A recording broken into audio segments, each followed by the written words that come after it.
এখন থেকে যে এসএসসির পরীক্ষা হবে অন্তত 10 বছর ওএমআর শিট সংরক্ষণ রাখতে হবে।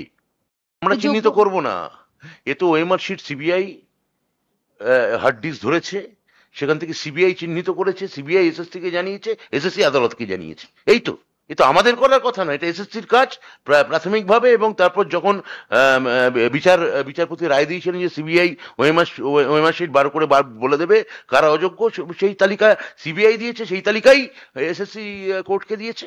এসএসসির কাছে নথি ছিল, সেই নথি যদি ক্র্যাক করে, আদালতের নির্দেশে সেই নথি যদি সম্পূর্ণ হার্ড ডিস্ক নিয়ে যদি চলে যায়, তখন এসএসসি তো সিবিআই এর ভাষ্যের উপরে নির্ভরশীল, এবং সিবিআই এর ভাষ্য তারা মিলিয়ে দেখেছে, সেই অনুযায়ী তারা এসএসসি কোর্টে এফিডেভিট জমা দিয়েছে। এখন থেকে যে এসএসসির পরীক্ষা হবে অন্তত 10 বছর ওএমআর শিট সংরক্ষণ রাখতে হবে। পরে পুরনো ক বছরের ঊর্ধ্বসীমা ছিল বা আপার সিলিং কি ছিল সেটা নিয়ে এখন